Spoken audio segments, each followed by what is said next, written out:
Assalamualaikum warahmatullahi wabarakatuh. Saya Siti Nur Ajija. Di sini saya akan menjelaskan tentang anggaran perencanaan dan pengendalian. Anggaran adalah komponen kunci dari perencanaan, yaitu rencana keuangan untuk masa depan yang mengidentifikasi tujuan dan tindakan yang diperlukan untuk mencapainya. Perencanaan adalah pandangan ke depan untuk melihat tindakan apa yang seharusnya dilakukan agar dapat mewujudkan tujuan-tujuan tertentu. Pengendalian adalah melihat ke belakang, menentukan apa yang sebenarnya telah terjadi dan membandingkannya dengan hasil yang direncanakan sebelumnya. Perbandingan ini dapat digunakan untuk menyesuaikan anggaran, yaitu melihat ke masa depan sekali lagi. Jenis-jenis anggaran anggaran induk master budget adalah rencana keuangan komprehensif bagi organisasi secara keseluruhan. Biasanya untuk periode 1 tahun sesuai tahun fisikal perusahaan. Ada dua komponen utama anggaran induk. Yang pertama ada anggaran operasional budget, dan yang kedua adalah anggaran keuangan, financial budget. Jenis-jenis anggaran. Anggaran operasional adalah rencana kerja perusahaan yang mencakup semua kegiatan utama perusahaan dalam memperoleh pendapatan di dalam suatu periode tertentu.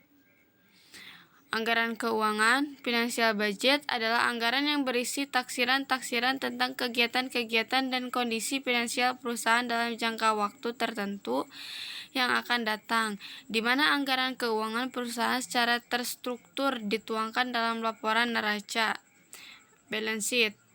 Manfaat anggaran memaksa para manajer untuk melakukan perencanaan.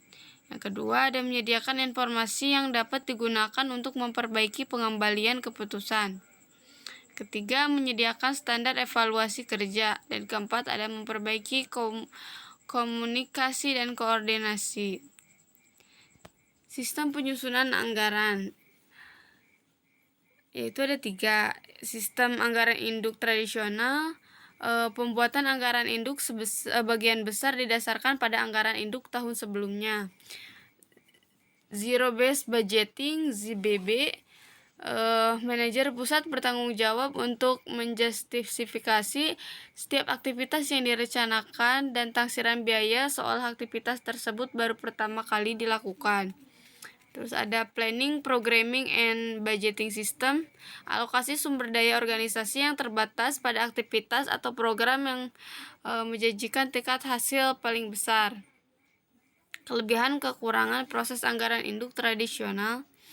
Kelebihannya yaitu yang pertama, ada pendekatan yang disiplin terhadap identifikasi dan pemecahan masalah. Yang kedua, ada arah dan tujuan bagi manajemen di semua tingkat. Ketiga, meningkatkan koordinasi aktivitas perusahaan. Yang keempat, mekanisme untuk menggalang gagasan dan kerjasama dari semua tingkatan manajemen. Yang kelima, ada ukuran evaluasi kerja yang sesungguhnya dan kemampuan manajerial para eksekutif. Kelemahannya yaitu berorientasi departemen dan tidak memperhitungkan keterkaitan antar departemen, statis dan tidak dinamis, berorientasi pada hasil bukan proses. Pokoknya cukup itu yang bisa saya sampaikan. Assalamualaikum warahmatullahi wabarakatuh.